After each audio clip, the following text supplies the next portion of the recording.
नमस्कार, म झलक विश्वकर्मा। हाम्रो युट्युब च्यानल आवाज बिनको आवाजमा यहाँहरूलाई स्वागत छ। आज हामी कार्यक्रमको सिलसिलामा एकजना सुनचाँदी व्यवसायी र एउटा दलित अधिकार कर्मी अथवा दलित आन्दोलनमा सहभागी हाम्रो दीपक कुमार विश्वकर्मासँग हामी बस्नेछौँ। उहाँ चाहिँ आजभन्दा करिब 30 वर्ष पहिला उदयचौर दूध काण्डमा उहाँ प्रत्यक्ष सहभागी हुनुहुन्थ्यो, जसको बारेमा मेरो पुस्तक राजनीतिक क्रान्तिको ओझेलमा दलित मुक्तिमा पनि मैले उहाँको नाम उल्लेख गरेको छु। आज हामी उहाँसँग भलाकुसारी गर्न गइरहेका छौँ। दीपक सर नमस्कार। नमस्कार, यहाँलाई मेरो कार्यक्रममा स्वागत छ। धन्यवाद। कस्तो हुनुहुन्छ? सन्चै आरामै? आरामै। हजुरको पुरो नाम? दीपक कुमार विश्वकर्मा। विश्वकर्मा। हजुरको पुर्खौली? पुर्खौली यो रम्बा होमिन। हजुर। वार्ड नम्बर 4 रम्बा पालिका। यो गलेनको ठाउँमा आएर व्यवसाय गर्न लागेको कति भयो? यहाँ भयो लगभग 34 सालमा हो। कति वर्ष हो? 48 वर्ष हो। ठिक छ। आज हामी खास गरेर अरू कुराहरू भन्दा यो सुनचाँदी व्यवसाय कस्तो थियो पहिला र अहिले कस्तो भइरहेको छ, यी विषयमा हामीले केही भलाकुसारी केही आफ्ना कुराहरू उहाँसँग सोध्ने प्रयास गर्नेछौँ। अब म विषयवस्तुतिर जान्छु। हजुरको दाजुभाइ कति हुनुहुन्छ? दाजुभाइ 3 भाइ। 3 भाइ। हजुर चाहिँ? जेठो। बुवा चाहिँ हुनुहुन्न होइन? कति भयो बुवा बित्नु भएको? बुवा बितेको त भयो लगभग 30-32 वर्ष भयो।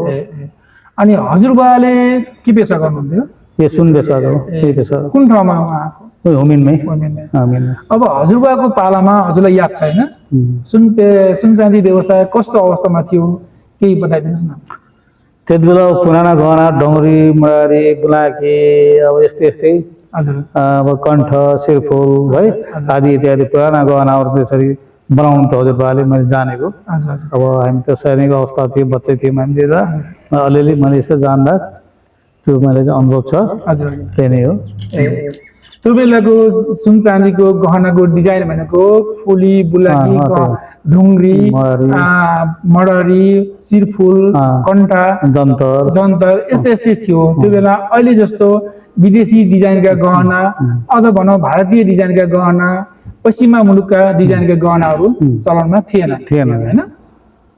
भनेपछि त्यो बेलामा चाहिँ सुनचाँदीका काम गर्ने दाजुभाइहरू हामी जो काम गर्न जान्नुहुन्थ्यो उहाँहरू सबैले रोजगार पाउनुहुन्थ्यो। सबैले काम गर्नु हाम्रो यही काम यसमा काम गरेर बुवाहरू पनि त्यही काम गर्नुहुन्थ्यो, यसमा काम गर्नुहुन्थ्यो। अब पछि मैले जानेर यही काम गरेँ। हजुर पछि सिकेर त्यहीँ गरेँ।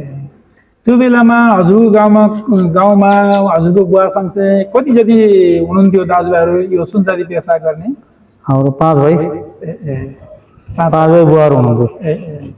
अनि त्यो बेलामा कस्तो अहिले जस्तो पसल राखेर बस्ने चलन त थिएन होला? थिएन। पुरा यस्तो पहिला अब पुरानो सुन ग्राहकले ल्याउने त्यही पुरानो सुन बनाएर दिने जेला लिने त्यही हो। त्यस्तो अहिले जस्तो त किन्ने बेच्ने त्यस्तो सिस्टम थिएन। अनि एकै ठाउँमा पसल राखेर त्यो सुनको कारखाना भनौँ सुनको गहना बनाउने अथवा कहिले कमाउने पनि भन्छन्, त्यो एउटा पसल राखेर बसिन्थ्यो कि गाउँ डुलिन्थ्यो, कस्तो थियो हजुरबाको? पसल राखेर घरमै हाम्रो आफ्नो घरमै काम गर्नेहरू हुन्थ्यो, कालीगढहरू हुन्थ्यो 5-7 जना घरमै बसेर काम गरिन्थ्यो। उहाँको बुवाको त्यसरी घरमै पसल राखेर काम गर्नु हजुरबाले त्यस्तो रहेछ। कता कुनै ठाउँमा चाहिँ अब गाउँमा एउटा समूह भनेर गाउँमा बेला मौकामा गएर चाहिँ सुनको काम गर्ने र अनि फेरि फर्केर आउने अनि आफ्नो घरमा बस्ने र सिजनल जस्तो पनि त्यस्तो पनि गरिन्थ्यो। अनि त्यो बेलामा हजुरलाई याद छ हजुरको बुवाले हजुरबाले सुनचाँदी पेसा गर्ने बेलामा नेपालमा कति रुपियाँ तोला थियो होला सुन? त्यति बेला त 300 रुपियाँ थियो होला। तोलाको 300 रुपियाँ। मानिस आज 3 लाख जुन त धेरै भन्दा धेरै 300 ल पछि बढ्दा 500 पनि भयो। त्यसपछि बढ्दै आयो। चाँदीको याद छ कति रुपियाँ? चाँदी त त्यही 10 रुपियाँ 15 रुपियाँ यस्तै थियो होला। अनि व्यवसायले सुन चाहियो भने किन्न चाहिँ कहाँ किन्न पर्ने, कहाँ पाइन्थ्यो? पाल्पा गरेर हिँड्थ्यो हामीले तानसिनमा। आवश्यक पऱ्यो र त खासै किन्नु पर्ने थिएन हामीलाई। पुरानो सुन ग्राहकै बनाउँदा ठिकै हुन्थ्यो। पुरानो सुन बनाइदिनु भने त्यही बनाउने त्यसलाई मर्मत गरिन्थ्यो, त्यही हो। किन्न पर्यो भने आवश्यक पऱ्यो पाल्पा गरेर लिन्थ्यो। पाल्पामा कस्तो सुन पसलमै? सुन पसल पुरानै त्यहाँ सन्तलाल भन्ने थियो भाँडा, त्यहीँबाट लिइन्थ्यो, लिने बनाउने गरिन्थ्यो। हजुर हजुर पिक्चरको भन्नु है अनि त्यस्तो थियो है अनि बेच्नु पर्दाखेरि पनि त्यही जानुहुन्थ्यो बेच्नु पर्दा पनि त्यही गरिन्थ्यो ए ए ए ए अनि त्यो बेलामा यो अहिले जस्तो सुन चाँदीको बिल भन्ने त कुरा त थिएन होला। थिएन बिल बिल थिएन बिल बनाउने चलन थिएन बनाए दियो ग्राहकलाई अब त्यही हो बिलको सिस्टमै थिएन मान्छे एकदम सुन व्यवसायसँग त्यो बेलामा ग्राहकहरू एकदम विश्वासमा हुन्थे विश्वासमा यो यति तौलको छ यो यस्तो दागीको छ अथवा यस्तो यसको सुनको शुद्धता छ भनेपछि बनाएर दिएपछि विश्वास हुन्थ्यो है विश्वास छ त्यही हो कति राम्रो वातावरण थियो त्यो बेलामा है यसरी बनाएर हामी नयाँ स्टक राख्ने चलनै थिएन ग्राहकले चाहिँ जे अर्डर गर्यो त्यही अनुसार चाहिँ सुन पुरानो सुन ल्याउने बनाउने दिने त्यस्तै चलन थियो त्यति बेला अहिले जस्तो छ सुन किनेर त्यसरी रेडिमेड राख्ने चलन त्यो थिएन है त्यति बेला धेरै पछि आएको धेरै पछि आएको अनि यो सुन जोख्ने त्यो बेलामा तोला भनिन्छ नि तोला ढक त आएको थिएन होला केले जोखिन्थ्यो तोलाको हिसाब थियो सिस्टम केले जोखिन्थ्यो हजुरबाबु काँटा यस्तो रसीवाला काँटा हुन्थ्यो दुईटाकै यता पाला हुन्थ्यो हजुर हजुर त्यसमा चाहिँ ट्र्याक्टर बनाउने त्यसमा चाहिँ तार लगाएर धागोले बेरेर अथवा त्यस्तै च्याप्टा जोख्ने त्यस्तो तोलाको चलन थियो त्यति बेला त्यसरी जोख्ने त्यो पनि आफै बनाइन्थ्यो आफै बनाउने अनि त्यसमा जोख्ने ढक ढक त पछि आएको हजुरबाको पालामा केले जोखिन्थ्यो ढक त त्यही पुरानो दामहरूले जोखिन्थ्यो पुरानो दाम भने नेपाली दाम कि नेपाली नेपाली नेपाली नेपाली तोलाका आधी तोलाका हुन्थ्यो नि त्यति बेला त्यसमा एक मोल बराबर एक तोला एक मोल बराबर 8 तोला 1 रुपियाँ बराबर 1 तोला तोला हुन्थ्यो अनि त्यो बेला तोला बराबरको नेपाली सिक्का कति चाँदीको हुन्थ्यो कि तामाको अथवा त्यो चाँदीको कम्पनी हुन्थ्यो फलामको पनि हुन्थ्यो चाँदीको पनि हुन्थ्यो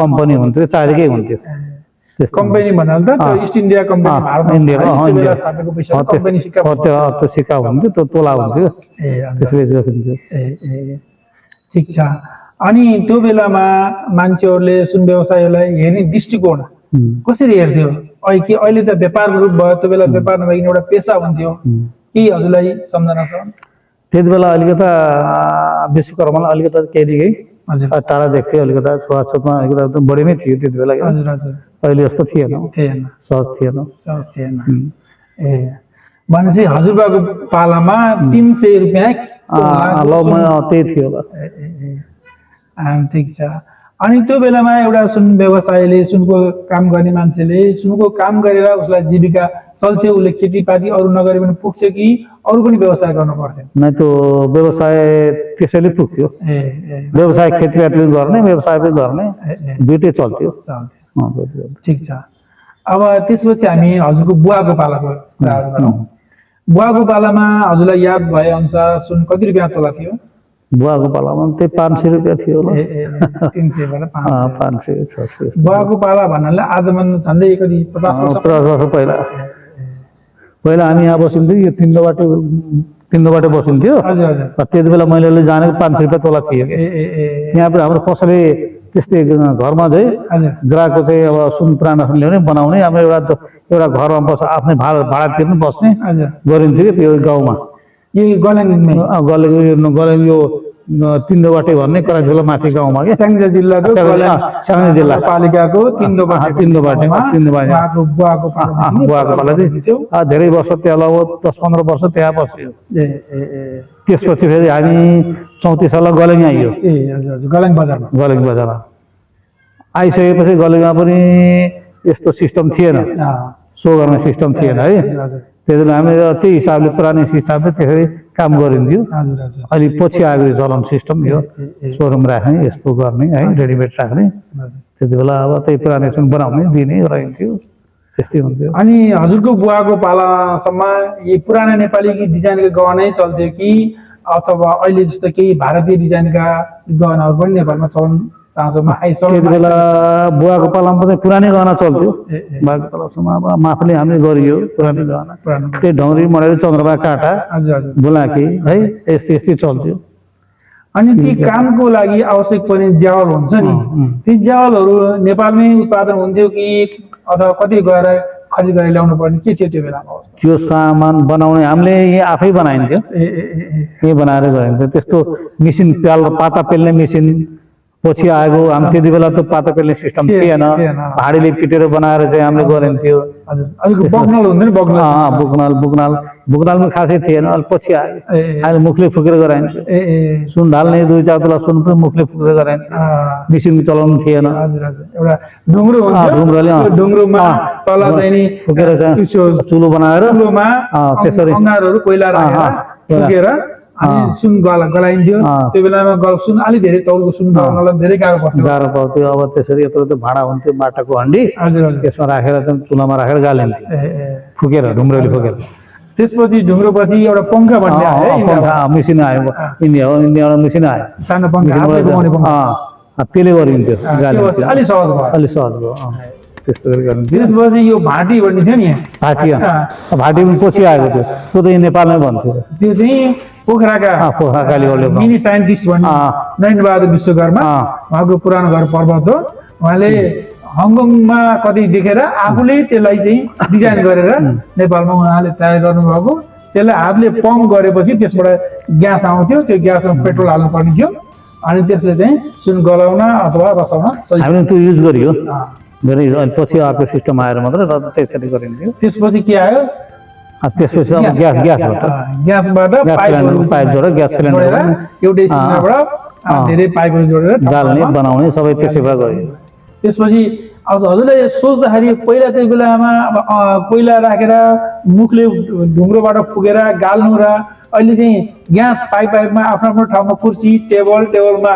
ग्यासको पाइपको लिङ्क भएको त्यहाँ बसेर काम गरेको देख्दा कस्तो लाग्छ त्यो बेला काम धेरै परिवर्तन भएको सजिलो सुविधा छ अहिले पहिला गाह्रो थियो अहिले काम गर्न धेरै सहज छ अहिले सिस्टम फरक छैन पहिला र अहिलेमा है पहिला कहाँको फुक हातले फुक्नु पर्ने हातले बनाउनु पर्ने अहिले सबै मेसिनबाट उत्पादन हुन्छ बनाउनु पेल्नु पर्यो फिट्न पर्दैन गाल्न पनि अब चाहिँ ग्यास सिलिन्डरबाट ग्यासबाट तर गालिन्छ आफूले मुखले फुक्नु परेन सबै कुरा सहज छ अहिले धेरै सुविधा छ अब यसलाई अझै सहज होस् भन्ने हजुर केही त्यस्तो लाग्छ अब यो भन्दा सहज त अब पछि के टेक्नोलोजी आउँछ त्यो त थाहा भएन र अहिले जुन भइरहेको छ त्यो सहजीकरण सही छ सजिलै छ अहिले हजुर हजुर मलाई सुन्नमा आएको खास गरी केही विकसित देशतिर सुनको काम गर्दा एकचोटि 1000 पिस एउटा डाई निश्चित डिजाइनको डाईमा पगालेर हाल्यो अनि हालेपछि एकचोटि 1000 पिस 2000 पिस निस्क्यो त्यो निस्केपछि फिनिसिङ गर्ने त्यसलाई अनि त्यसको चाहिँ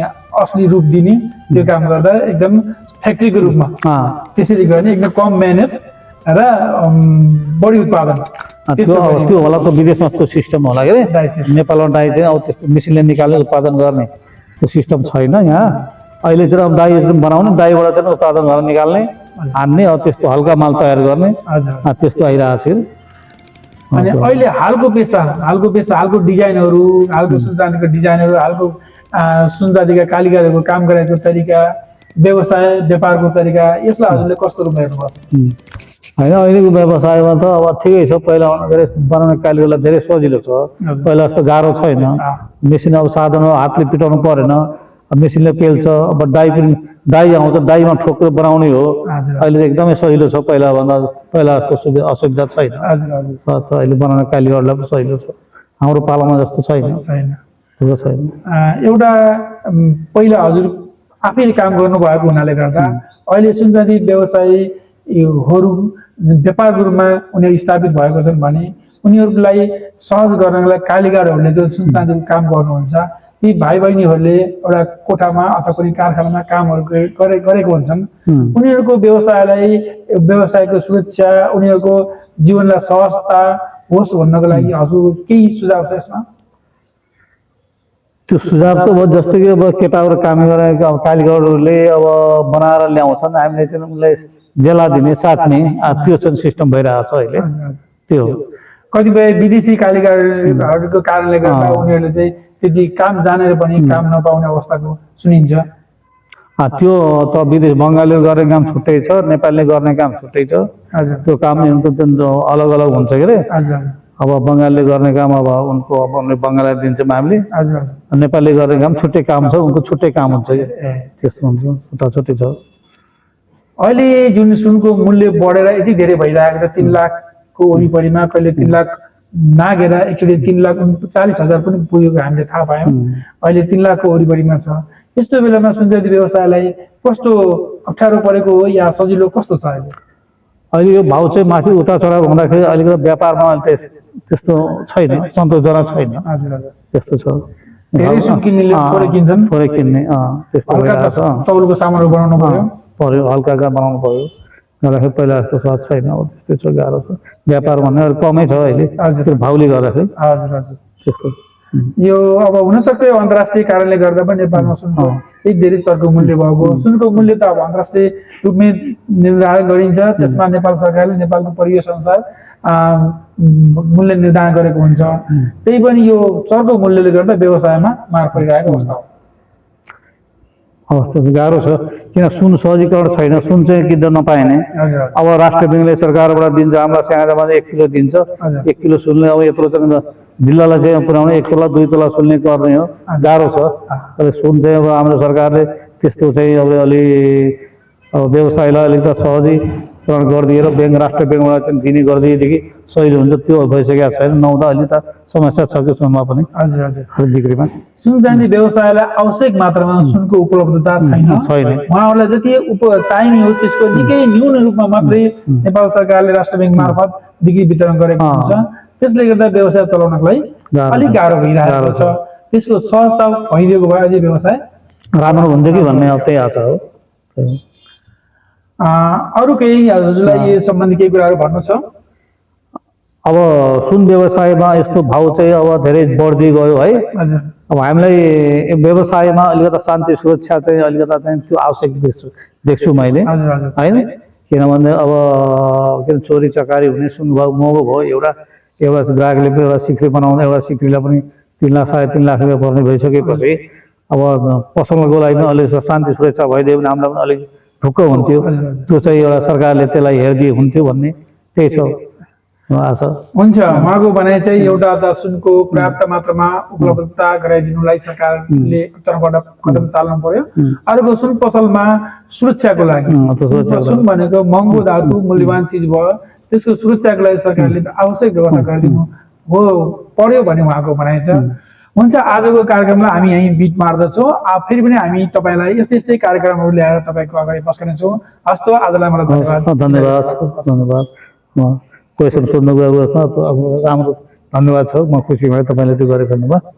मेरो आफ्नो गुनासो पोख्न पाएँ। हुन्छ, हस्, धन्यवाद। कार्यक्रमलाई हामी यहीँ टुङ्गाउँछौँ।